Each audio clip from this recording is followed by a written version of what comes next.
So first of all, congratulations on the film. It was so much fun to watch, and you guys did a great job. Thank you so much. So Jason, how did you pitch this to the actors? What was your reaction?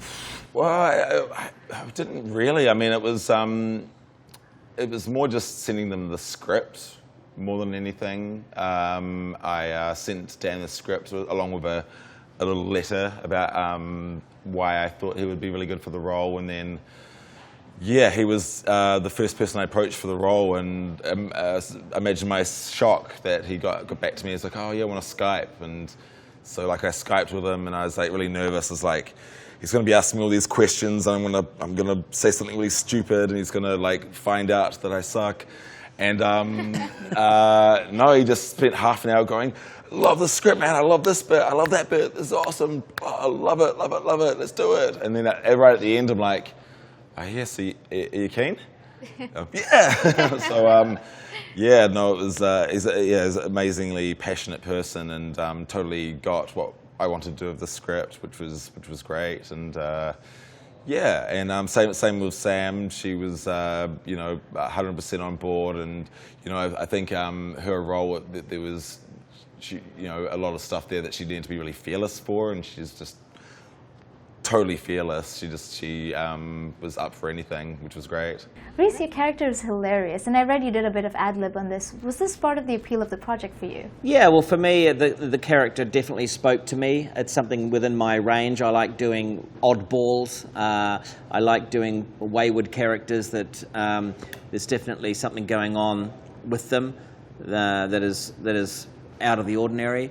And it was getting to work with Radcliffe, I mean, I have two sons who said, if you get offered a job to work with Harry Potter, you have to go, Dad. So, okay, so I did. And then, yeah, the movie just turned out, it was shot in New Zealand. I hadn't met Jason before, so for me it was a real cool journey. We got on really well.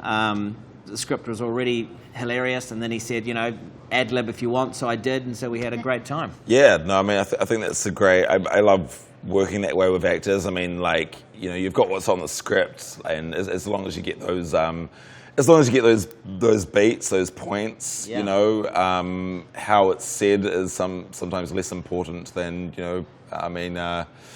yeah, it doesn't need to be verbatim from the page all the time, and those ad-libs, like, definitely, it's still got the story across, but much funnier than it was on the page.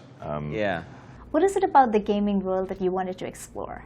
Well, I just find it interesting. Like, I find it interesting how everything is so competitive.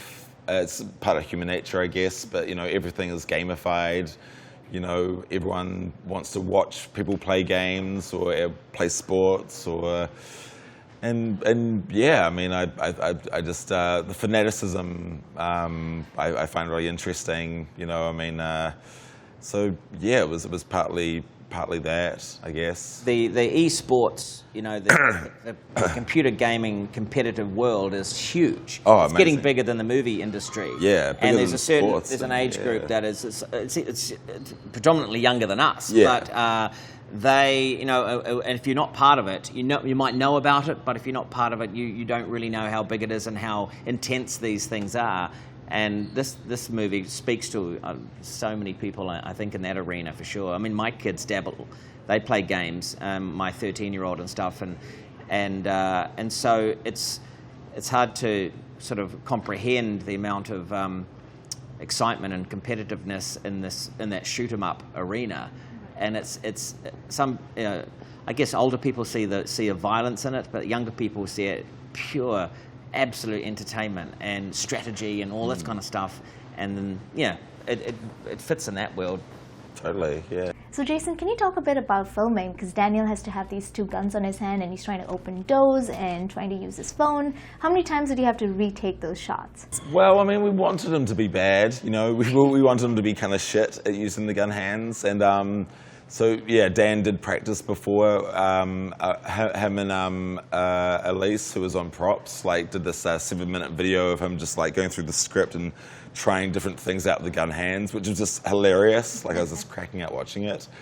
There were a few cases where it's like, okay, like we're gonna have to do quite a few takes to make this happen. Like him trying to get like a phone in a pocket or something. It all comes together with editing though, but I mean, it all, you know, him getting the finger in the pocket and out of the pocket, and I mean, it's all Dan, you know, it's all, he did it all for real. It took a few takes sometimes, but you know, it's all technically possible to do that stuff. And yeah, it is impossible to use a phone with your gun hands, but we learnt that you can use your tongue or your nose to dial.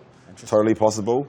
Yeah. Really, really hard, but yeah, it's all possible.